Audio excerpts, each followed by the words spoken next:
Hi, everyone. Welcome, and thank you so much for joining. My name is Ashley Fuss, and I am the Director of Evaluation at the McSilver Institute. And I'm joined by my colleague and McTech consultant, Chris Copeland. And we really would like to thank you for joining us today. So over the last few months, as Tara noted before, we've kind of launched this data beyond the tip of the iceberg series, right? We offered these 12 modules, and they've been kind of released on an ongoing or kind of rolling basis. So really today's presentation is going to focus on the key takeaways from each of these modules. Next slide, please.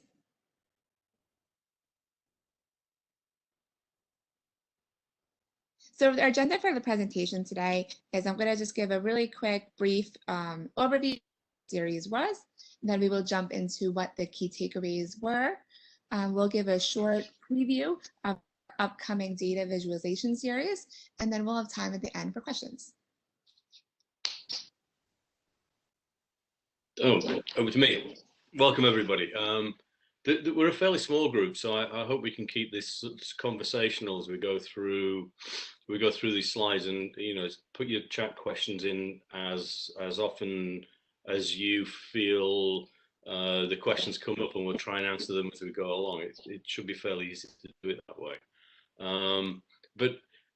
So the overarching question that created this series was why do we need to use data? And there's a growing question for me, and I think everybody that's been involved in this, is what's the barriers for agencies like ours to using data to manage effectively? And I hope what this series tried to do was look at data across an agency and throughout an agency to figure out where data is needed, and what sort of data and what sort of training is needed for an agency to actually be able to use data effectively. But why do we need data? Well, essentially we really can't survive without data. On a day-to-day basis, we try and hold staff accountable to their jobs, and we do it without data.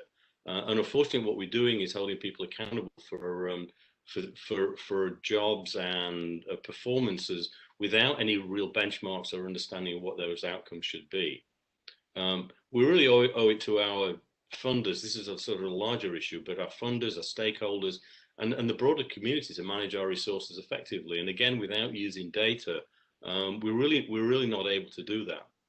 And the bottom line is, without data, we simply don't know where we are, where we're going, and how to get there.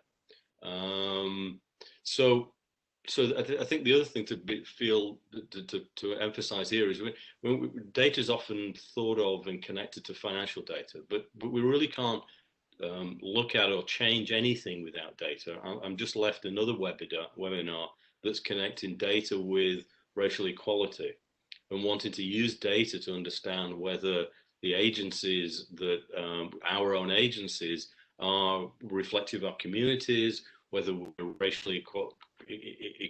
having racial equality within the agency. Can't do that without knowing data, knowing where you are and where you're going.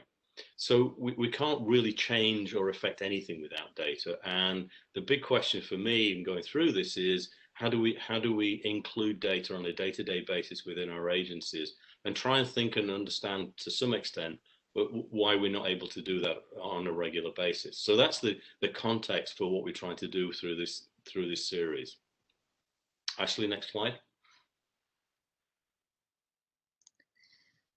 The Beyond the Tip of the Iceberg series really was designed, right, to support organizations and really try to help organizations kind of think about how they can use data more effectively as it relates to both clinical practices and also business practices. So as I said before, there were 12 modules that were part of this series, and all of the modules are posted on our McTech website. So if you haven't checked those out yet, I would encourage you to do so, because it really does do obviously a much deeper dive into kind of these content areas than we're going to be today. So the modules do kind of build off of one another, but they also can stand alone. So depending on your individual interest or need, you kind of can pick up or listen to whichever one you're looking for. It's not necessarily, it's not necessarily a criteria that you have to listen to them in order or all of them to kind of get something out of it. So kind of the other main part of this series besides the modules was really these two tools. So we have the data matrix and we have the data gap assessment tool. And we're going to talk a little bit about those in the next few slides.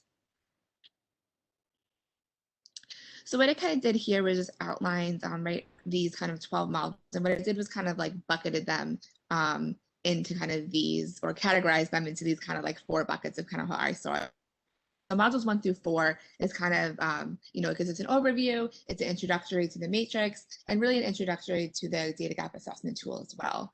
Modules 5 through 8 then are kind of are a deep dive into the data matrix, really go into kind of how to use this matrix and how to think about data across an agency and also within the roles of an agency.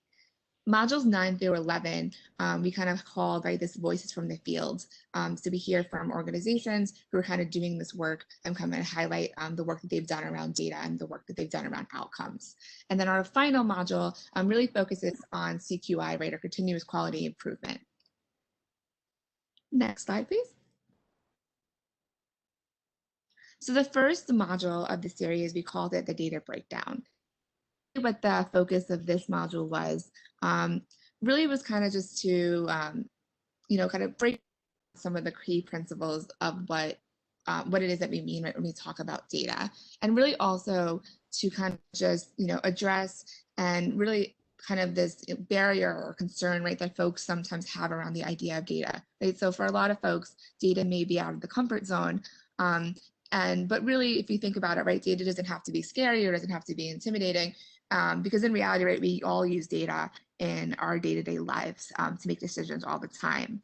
The other topic that this module really covered was we offered some tips or things to kind of keep in mind when reading data, right? So when we're reading an article or we're reading a report and we see data, right, or we see numbers, just some kind of key things to think about what these numbers actually mean, right? So like, what is the goal of the report? What is the goal of the data? What is it trying to tell us? How are things defined?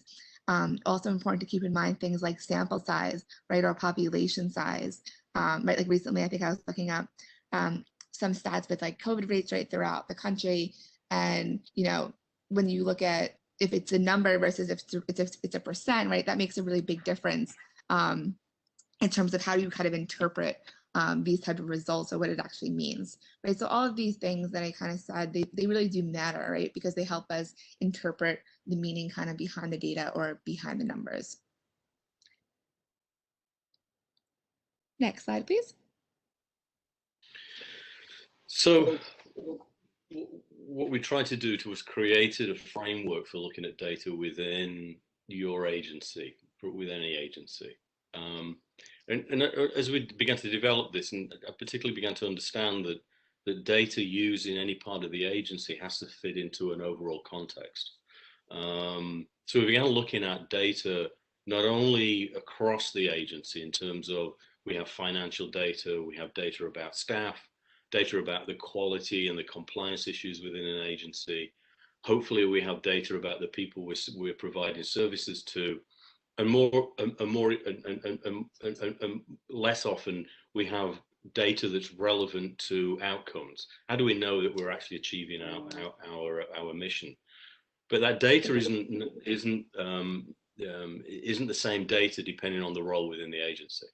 So data that the leadership uses within an agency is different or a different order of magnitude than maybe the data being used by program managers or department heads, which is going to be different from the data used by supervisors and different in terms of the way that staff use data. So thinking about financial data, for instance, which is probably one of the most readily available pieces of information that we have, the leadership of the agency is going to be using overall financial information to understand where they are as an agency, presenting that to the board of directors, to funders, to the banks, etc. But that information is much less useful to a program manager or a department head. They need to know the data that's specific to their program, specific to that is presented in a way that they understand, and it's presented in a way that they can use and have been trained to have the skills to manage that. Supervisors need data on a more detailed basis around their staff, and staff are going to have data that's very specific to their jobs. The context of this is that without leadership and without the data being created and produced at an executive level, without their buy-in to produce data that is actionable by program managers, holding people accountable at that level without the appropriate data is really a negation of the responsibility of an executive leadership. And I think that's the beginning understanding of why the data needs to be different for different levels within the agency, and why the responsibilities have to be, the accountability is not just on the people who are producing revenue or keeping census high or responsible for a quality outcome. There has to be a responsibility from leadership to produce that data in a way that's actionable and useful. And I think that begins to be key as to why sometimes the use within data within an agency isn't used effectively across the board, is because we're not doing it effectively. We're not doing it from a leadership point of view and being accountable for making sure that data is available. So this matrix is hopefully a useful way of looking at data that's needed within these different contexts, and thinking about, do you have that data available, and if not, is it a priority to create? If not, is it a priority to create data within these areas? So next slide. Great. So module 3 focused on the area of self-assessment. So in this, we defined what it was that we meant by self-assessment, and also talked about lessons learned and things that we know about self-assessments from the research. Right. So when we say self-assessment, what we mean is an organizational self-assessment is a systematic process for obtaining information about how an organization performs, and it can be used to identify areas of opportunity.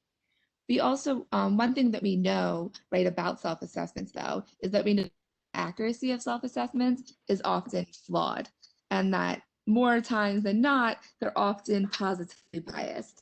And what I mean by that is that we tend to kind of rate ourselves or rate things that we do kind of a little bit better than it may actually be. So some other things just to keep in mind about what we know about self-assessment from the research is that the accuracy of self-perceptions improve with experience, right? And according to the research, the second time around that we do something, we're often better, right? Or we often are a little bit more accurate.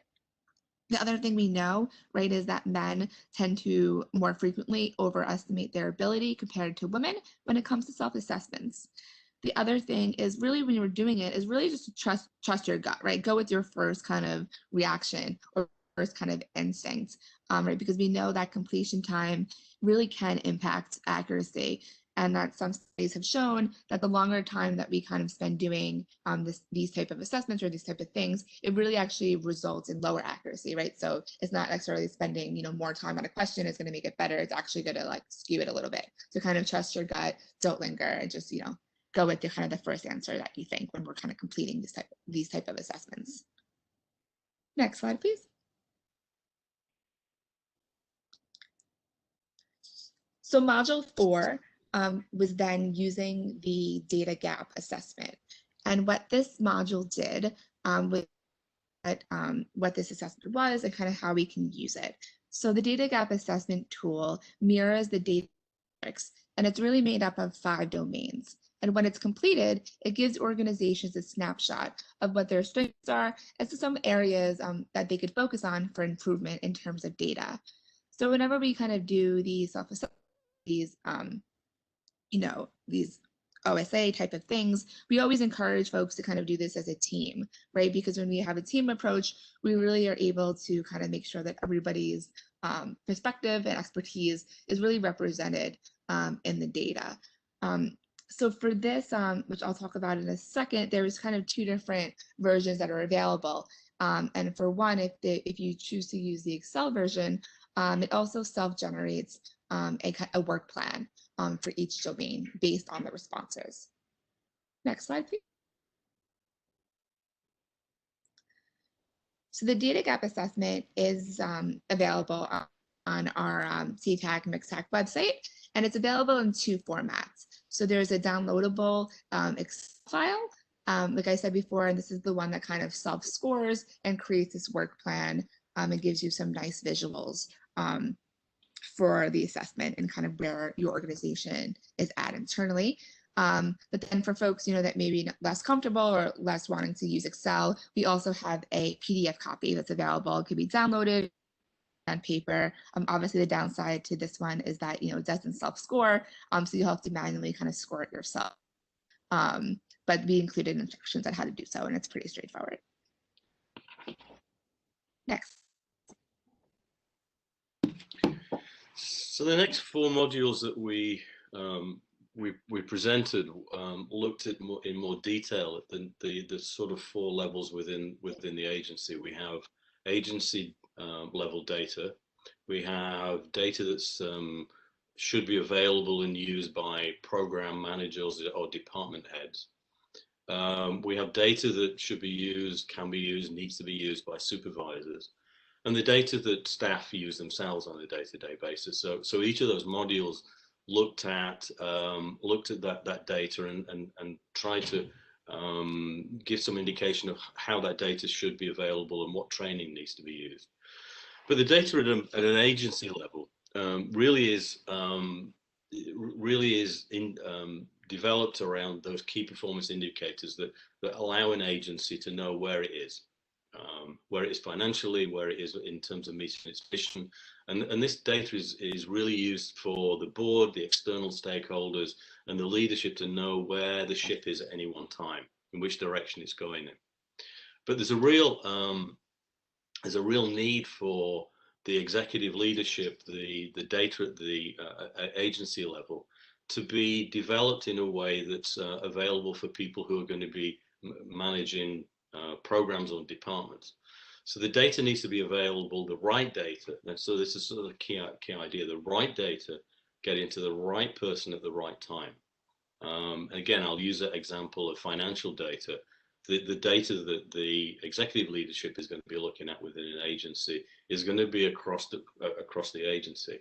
But the right data in terms of a program manager or a department head needs to be carved up in a way that they see their data, that it's the right person who has the influence over the program getting the information, and it comes at them at the right time. So data that's about what happened in January being produced in May or June is not useful.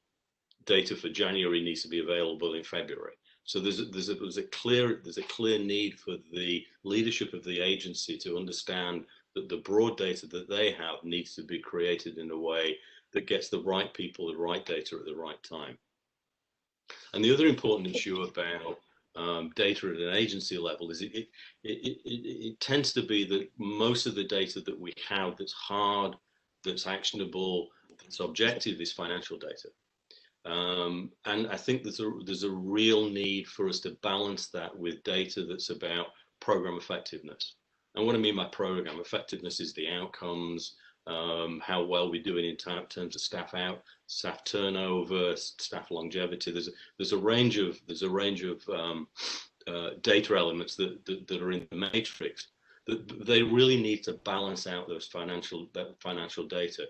Without it, unfortunately, I think we're all used to decisions being made that are primarily financial because we're not able to describe what we're doing from a program effectiveness point of view.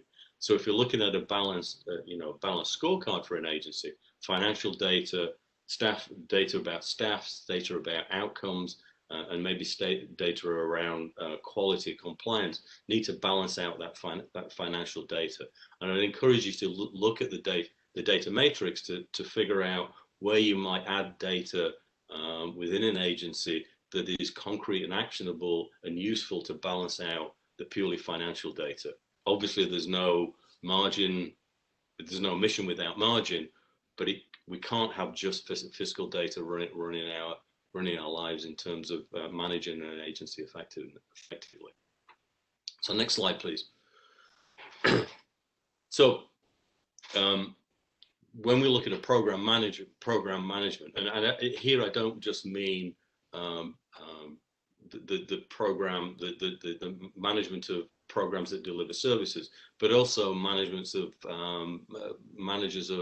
admin departments. So we really need to make sure that we have data that's available for somebody who runs a program or a division of an agency, but also somebody who runs IT, somebody who runs HR, somebody who runs a finance department. What sort of goals and what sort of data is available to make sure that everybody across the agency is being held accountable to some goals that have been set. And it's important that each department has metrics. It's a problem when the only staff that feel held accountable to data and outcomes are those that are producing maybe billable hours within a clinic. Other people need to be able to have an understanding of what their role is and what the data is that supports their ability to manage that. And the data needs to be actionable. It's important that we're going to hold somebody accountable for large areas of an agency. The data that they receive needs to be presented in a way that they understand it. So they need to be trained. They need to have the skills to understand it, and they need to have the skills to be able to make changes within their staff's behavior, productivity, etc., based on the data. So that's becomes to be quite a fairly sophisticated understanding of the use of data that we need to be training staff within to be able to do that. And my experience has been that our staff who have master's degrees in social work come at Excel spreadsheets, profit and loss statements, data around outcomes with an eagerness, but without the skills and the training to do that. And again, I think part of what this context of this data really shows us is the executive leadership of an agency have a responsibility to make sure that people receiving the data actually receive data in a timely way, but also have the skills and ability to be able to use that data. And I think one of the last part of this slide is saying that all the data that's given to program management, that there has to be a way of supporting those managers in managing their department. So it's not just it shouldn't be just that, say, a manager of a residential program is given financial data, is given census data, is given data about turnover in staff, and say deal with it. I think there needs to be a way of ensuring that the administrative departments that are giving data to somebody managing a program are there to support. And I've been a big advocate of having regular business meetings where the providers of the data to managers of programs sit down together, look at the data, and make sure that the data is understood and that plans to react to that data are developed jointly and supportive. There's a question. We need a module on resistance amongst different levels of the staff. I think data it's a really important point, and it's one of the things that I'm struggling with now is to how to overcome resistance around using data. Data really is just numbers and doesn't come with an editorial comment, although people who produce the data often I think there's a sense that sometimes it's produced and used in a way that's punitive or looking for blame. And one of the things that we need to overcome within our industry is the understanding that using data cannot be used in terms of blame. It has to be, these are the numbers, what does it tell us, and how do we make those numbers better? I think you're right, and I think that's what we're moving towards, is trying to figure out how to change the culture of an agency to feel comfortable with data and use it in a productive and meaningful way. It's a great comment, and I think it's one of the real challenges that we have to overcome that resistance. Next slide, please.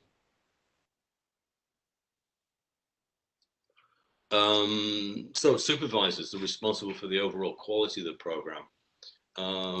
High performance teams. There's a list of things here. The high performance teams are going to be answering these questions. What data do we need? Do we have the data about each person's contribution to the overall mission? So supervisors have a group of staff. Do we know how they're doing? Do we know what their billable hours are? Their engagement with clients, how well that is. And the important part here is making sure, and again, maybe this is part of the overcoming resistance.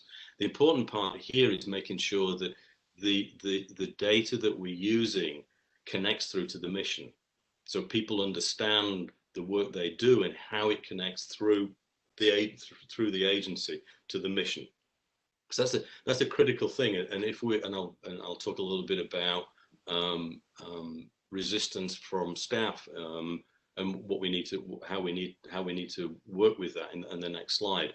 But the data we use has to be connected to the mission. The supervisors who are using data need to understand how it improves the quality of the work that we're doing within an agency. So they're also going to be looking at, are we regularly reviewing our goals in a specific and measurable way? Can we keep track of the outcomes? Can we complain about the inadequate data? This is I think, a sort of really interesting and important point, is that if we're holding supervisors accountable and the data doesn't arrive or it doesn't make sense, then this cannot be a place where supervisors are not able to say, well, you asked me to use this data, I didn't get it.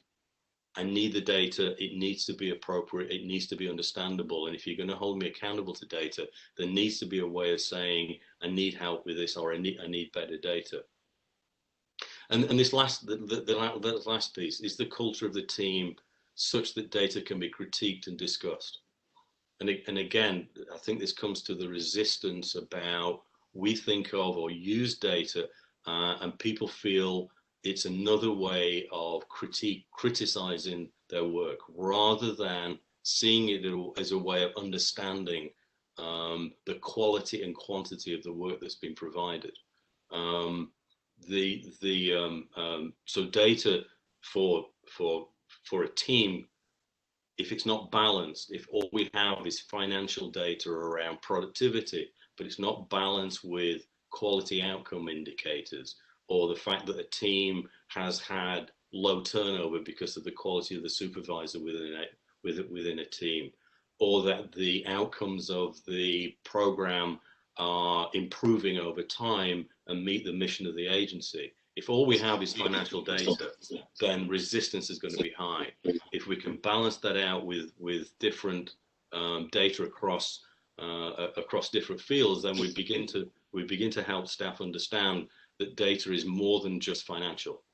It's about assessing the quality of the work being provided as well. And we have a long way to go in terms of doing that in behavioral health field, but I think it's critical that we think about how to balance out financial and quality information.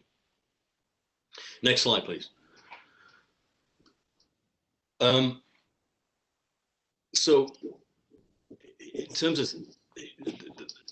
staff, all staff need performance indicators. It's not just about the CEO reporting to the board or revenue producing staff. I mean, as I put in here, and this sort of is partly a joke and really isn't, sometimes the overall quality of an agency is, and I know people who judge an agency this way, is about the quality of the bathrooms or the attitude of the front desk. And without data or without metrics to see whether we are providing a quality environment and a culture where people feel respected and responded to, we're going to be holding people accountable for subjective variables. So to be fair to everybody within the agency, we need to develop data metrics for everybody. But unfortunately, data can be intimidating. It can alienate staff. So we've got to make sure that the data is meaningful, that people understand how it speaks to their work, to their quality of the work, and how it connects to the overall mission of the agency. Without that, staff will feel intimidated, will feel that data is just another way of those people, management, not understanding the work they do. So we have a responsibility, and this is why the matrix, I think, is important, because it's not just about, it's about the context of the data that people are using and how it speaks to the overall quality of the quality of the agency and the data being used. I'd encourage reading of this this article by Atul Gawande. Atul is a surgeon, I believe, but also is a writer about healthcare and healthcare management and philosophy. And he wrote this article in the New Yorker a few years ago, I think 2012. And it may seem odd, but what he was looking at was lessons learned from his experience of attending the Cheesecake Factory. Now, there's a lot of things in this article, but the one thing I was taken out of that article, and you'll see how it connects to this section in a minute.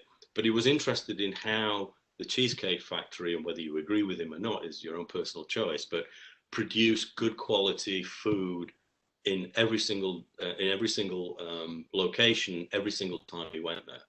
And what he did, he went back back of house to talk to the chefs and the cooks within and the supervisors. And what he found was that, and there is sort of a relationship between this and the work we do. But he found that each of the chefs, the cooks, were given instructions on the ingredients. They were given a photograph of what the expected outcome of that dish should be. They had very strong supervisors who monitored the outcomes to make sure that the quality of the work that was being provided was there. But there was nothing about what the chef did with the food while he was preparing it. And I think that the lesson that he was trying to give, and what I'm passing on here, is that what I think we need to, what we don't want to be doing with staff is saying, micromanaging staff around data as to what you do every minute of your work with clients. We should be saying, this is what we expect. This is what the outcome should be. We need your interpersonal relationships and your skills as a clinician to achieve those outcomes. So we shouldn't be getting in the way of the individual work, but we should be giving expectations about what we expect and what the outcomes should look like, and those need to be data driven. I hope that makes sense, but I'd encourage reading that article. I found it quite interesting. There's a question. I feel that one of the biggest issues with data is getting cabinet members to make changes based on presented data. Yeah, I mean, I think cabinet members probably means board members or leadership or executive leadership. Yeah, I mean, I think part of the reason I'm talking about this in terms of context, unless there's buy-in from executive high-level leadership to use data in a meaningful way, we can't expect and we can't hold staff accountable. So I think as we begin to think about how to affect change within an agency, it has to start at the top in terms of changing culture. I've done some work around changing the culture of an agency around trauma-informed work. What we would never do in those circumstances is go to a program and say, this is what trauma-informed work is about. Why don't you, we'll help you change what you're doing in terms of service delivery, but taking into account trauma within one program. We would start with the leadership. We would start with the leadership and explain why trauma-informed approaches to work is so important for the agency. And once we have the buy-in and recognition of that, that's the case from leadership, then we would go to skills-based specific interventions with individual programs, individual leadership. And I think we need to do the same with data. Unless it's seen that the cabinet members, the executive leadership of an agency are making changes based on data, I don't see why anybody else should do it within an agency. So there's a very real responsibility for leadership to take leadership to take data seriously, and I think that's what that question's getting at there. Thank you. Next slide. Back to you, Ashley. Thank you. Thank you. So module 9 is our first kind of module where we hear from an organization in the field, right? So module 9, we hear from Aster Services for Children and Families. And this module really focused on fiscal productivity modeling. And this module gave a really good example, right, of how Aster has been able to kind of set up and use these productivity dashboards. And I think one of the kind of the key points that, Daniel made in his presentation, and I think Chris kind of made before when he was talking about the matrix, right, is being kind of super aware of what type of information or data do different people need, right? So whether you're a clinician or whether you're an executive, you may need different information, right? In terms of when you're setting up your dashboard, on something like productivity, right? And not everyone needs the same information. So I think one of the things that Aster has done really well, right, is kind of decide, kind of who needs what and set up their dashboards this way. The other point I just wanted to make too, when it comes to kind of dashboards and, setting up all this stuff, I think there's often kind of, this thought that in order to do that, you need some, fancy tools or some really sophisticated system. And in reality, right, Excel is a really powerful tool that most folks have, access to, and it is able to really set up these kind of nice dashboards, and it has the capabilities that you may not that you may be aware of, may not have used in your day to day, but they are kind of there. So just did want to point that out. And I know in the module, when they kind of show the examples, I think a lot of all of his stuff was set up, I believe, in Excel. Next slide, please. Module 10, we again heard from Aster, and this module really focused on the area of outcomes, right?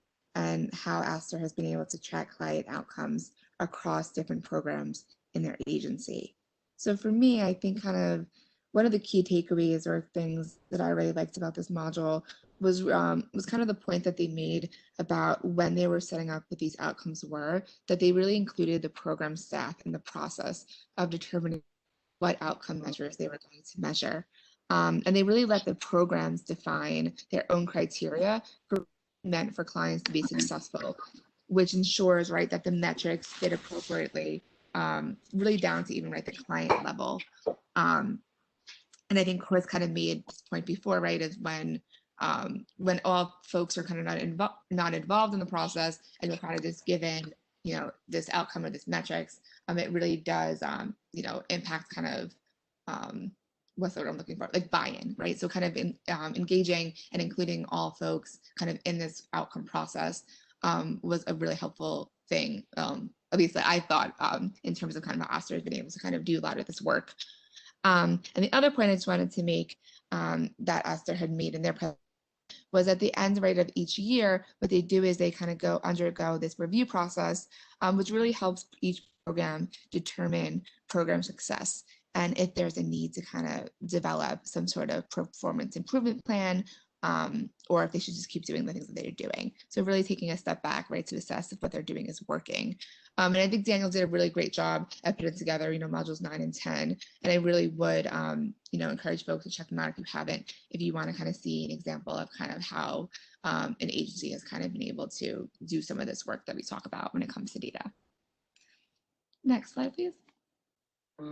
And like Aster, who had a commitment from the leadership to use data within the agency, we also heard from ICL, and the drive for these outcomes and this use of data was clearly from the CEO saying, I want to understand outcomes in terms of health indicators. So the agency ICL began collecting data around some simple health outcome indicators, and tracked simply on, to begin with, on an Excel spreadsheet, later put into an EHR. And it was simply done by asking for self-reports. And we then began to collect blood pressure readings for residents of our residential programs. And what we did was use that data to target health, healthy living interventions on residents whose blood pressure was at risk. And what we found was that the group that we identified over time reduced their blood pressure and managed began to manage with out of an at-risk category. The interesting thing was that for those people who we didn't intervene with, their blood pressure went up. So this was a fairly simple use of data. There was nothing necessarily very complicated about it in terms of collecting the data, but it had an impact on the health outcomes of the people we were serving, but also changed the behavior of the case managers, because they began to see their work not just as behavioral health, but also as health outcomes as well, completely driven by data, looking at data, finding at-risk groups, intervening with those at-risk groups, and seeing the impact of the interventions on that at-risk group and their health. Very powerful and fairly simple to do, but driven by desire from executive leadership to make a change in healthcare outcomes using data. So the last slide was about change management. And I think this slide is fairly self-explanatory. That the module really talks about how to do change management using the plan, do, study, act method. A four-stage process. You plan, you do something, you study what happened, and then you make changes. And make changes over small repeating increments. And sort of one of the main messages is fail often and quickly. So don't do an intervention, do it for a long period of time. Don't do many things at the same time. Do individual small changes, and when it's not working, change. And change management, the concept between good change management is that, again, the data is just the data. It's telling us information that we need to act on. It's not telling us that somebody's doing a bad job. It's not there to blame. It's there to simply say, where are you, and how do you change? How do you go? How do you make the changes that you need to do? So change management in itself should be and I use this phrase often, it should be unedited. It should not be editorialized. There's no blame or comments around it. It's the data, is numbers. We need to understand them and make changes based on them. So that was the last module.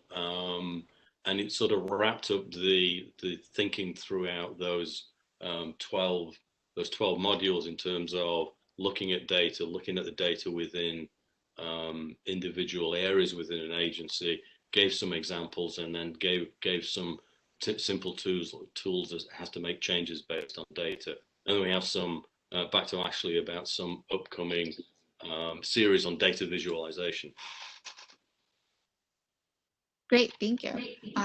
Yep, so as kind of a follow-up to this series, a new series that we are going to be offering sometime in the spring of 2021 is going to be a series on data visualization, right? So data visualization is a really important tool and way that helps us to kind of make data easier to understand and remember, right? So the goal of this series really is going to be to help providers understand different ways to view data. And you'll also be introduced to some readily available tools to help create these visualizations. So this series is going to focus on a few things, and right now is being kind of broken out into these 4 webinars, right? So we'll focus on kind of why data visualization is important and some tips for creating these visualizations. We'll talk about some basic and advanced data visualization tools in Excel. We'll talk about the importance of dashboards and how organizations can use them. And then you'll get a little taste of kind of how to set up a dashboard in Excel. So please stay tuned for more information about this series, which, like I said, is going to be plans for the spring.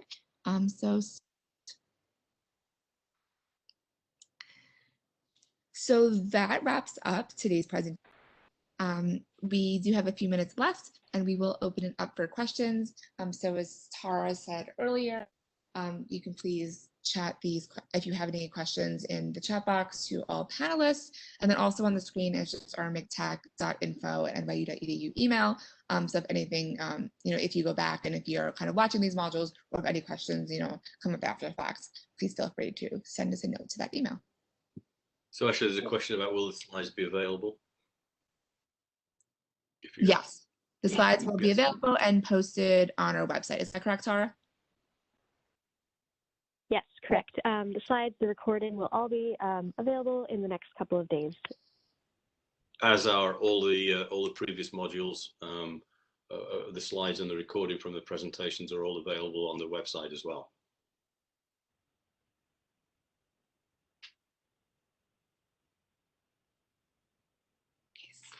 How do you deal with one service is very QA focused, while other services are very big on performance management? Well, again, I think that we need to think about any program has to have a balance of. I'm missing the question now. Has to have a balance of QA and performance management, because really everything we do has a financial, has a QA, and has, I presume in terms of performance management, we're talking about productivity standards, etc. It has to be the focus of leadership, and I keep on coming back to this, is that if leadership just sees a clinic as the only important metric is the number of billable hours, while as another program, the only thing we're interested in is making sure that we're in compliance with a contract, then both programs are missing out on a balance of what makes those programs excellent. And there is data that is available if it's carefully thought through that will balance those things out. So a performance management, so a program that is just about billable services, could have clinical outcome measures like the DLA 20 that could be tracked over time to balance out the productivity with something that shows there is the improvement of people who receive services. Another way of thinking about performance, I'm just bringing your performance management, is thinking about, if I'm getting your context correct here, that billable services is one measure, engagement is another. It's connected to performance, but it's about the quality of the engagement of clinicians within a clinic. So those two measures combined give you something around, and they're interrelated, but one of them speaks to the quality of the engagement of the clinicians within a clinic. So taking a step back, looking at the program from the balcony and thinking about what are the different data elements that we can bring in to balance out performance or QA, I think is critical for all programs. Work in progress. How do we get ourselves to be using data in a way that's positive and moves agencies forward? And I think I would love to hear any feedback that people on the webinar have as to how to do that in your experience, because I think it's one of the things that we at MTAC are now sort of dedicated in trying to figure out as to how to not just give a skills to somebody, but also put that in the context of change within an agency to make sure that data is used effectively. So I look forward to any feedback outside of the comments that we've just had.